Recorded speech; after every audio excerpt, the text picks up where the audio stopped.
TV 10 Bharat, सच की ताकत। दोस्तों, हल्द्वानी कांड में एक से बढ़कर एक खुलासे हो रहे हैं। फर्क सिर्फ इतना है कि ये जो खुलासे हैं ये हर तरफ के लिए हो रहे हैं। एक तरफ के लिए, एक पक्ष के लिए नहीं, हर तरफ के पक्ष के लिए हो रहे हैं, लेकिन सिलेक्टेड पक्ष पर कार्यवाही की जा रही है, इस बात का आरोप पुलिस पर लग रहा है। अब जो खबर सामने आई है, या कह सकते हैं आप कि जो नाम सामने आया है इस कांड से जुड़ा, वो नाम हिस्ट्री शीटर बताया जाता है।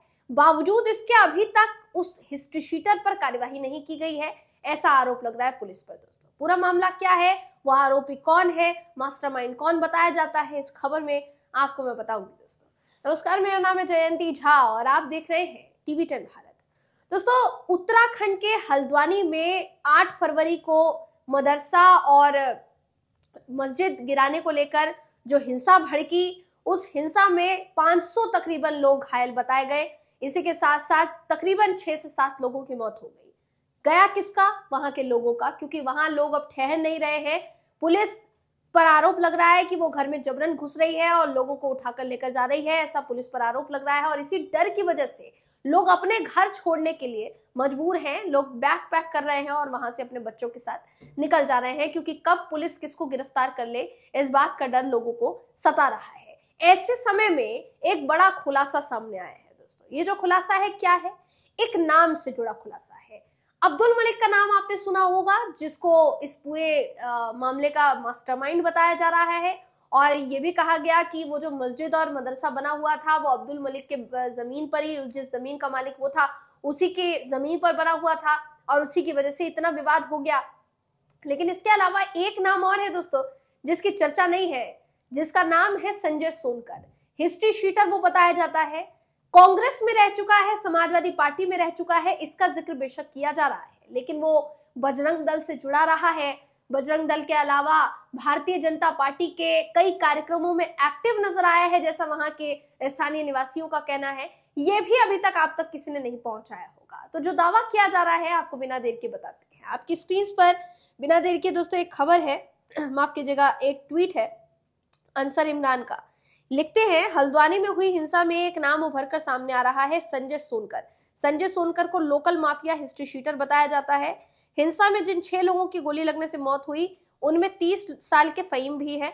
फहीम गांधीनगर की वाल्मीकि बस्ती में रहते थे। फहीम का घर संजय सोनकर के घर के बगल में था। फहीम के भाई जावेद का आरोप है संजय सोनकर ने ही फहीम को गोली मारी थी। फहीम के छोटे भाई अनस ने संजय को गोली चलाते हुए देखा था। संजय के खिलाफ अब तक कोई केस दर्ज नहीं किया गया है। बस्ती के लोग संजय सोनकर को चरस माफिया कहते हैं। हिस्ट्री शीटर बताते हैं 8वीं तक संजय सोनकर ने पढ़ाई की। ध्यान से इसके बाद सुनिएगा वो कहां कहां शामिल हुआ। 1999 में वो बजरंग दल में शामिल होता है।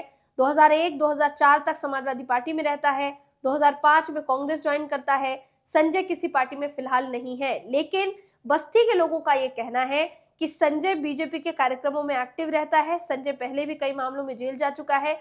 2003 में उस पर आजादपुर मंडी में व्यापारी अजय कुमार की हत्या करने का आरोप लगा था। पुलिस ने बताया था तब कि संजय ने अजय को देसी कट्टे से गोली मारी थी। 2017 में उत्तराखंड पुलिस ने रुड़की जेल के डिप्टी जेलर हत्याकांड के आरोपी सहदेव तोमर उर्फ योगेश के साथ संजय सोनकर को गिरफ्तार किया था। दोनों पर हल्द्वानी में रोडवेज स्टैंड पर एक व्यापारी मोहम्मद मेहताब पर फायरिंग करने का आरोप था। हल्द्वानी हिंसा के दौरान मोहम्मद शाबान की भी मौत हुई है। शाबान के भाई हैं उस्मान। संजय सोनकर के बारे में ये कहते हैं कि संजय सोनकर अक्सर माहौल बिगाड़ने की कोशिश करता है। 6 महीने पहले उसने कुछ लोगों के साथ गांधीनगर की बिलाली मस्जिद पर पत्थरबाजी की थी, हवाई फायरिंग भी की थी। ये लोग नशे में धार्मिक नारे लगाते हैं। राम मंदिर में प्राण प्रतिष्ठा के दौरान उसने आजादपुर में मस्जिद के सामने धार्मिक नारे लगाए थे। उत्तराखंड के राज्य मंत्री अजय राजौर भी इसी इलाके में रहते हैं। उन्होंने संजय के हिस्ट्री शीटर होने की पुष्टि की है। अजय राजौर ये बताते हैं कि हल्द्वानी के सभी मुसलमान शांत स्वभाव के हैं। फहीम बहुत अच्छा लड़का था। मैं खुद 6 महीने पहले उसे हज के लिए दिल्ली छोड़ने गया था। तो ये जो इन्होंने जो कुछ लिखा है दोस्तों, इस बात की पुष्टि देखिए एक रिपोर्ट के जरिए भी की जा सकती है। दैनिक भास्कर ने वो पूरी रिपोर्ट प्रकाशित की है और उस रिपोर्ट में यही जानकारी दी गई है जो आंसर दे रहे हैं।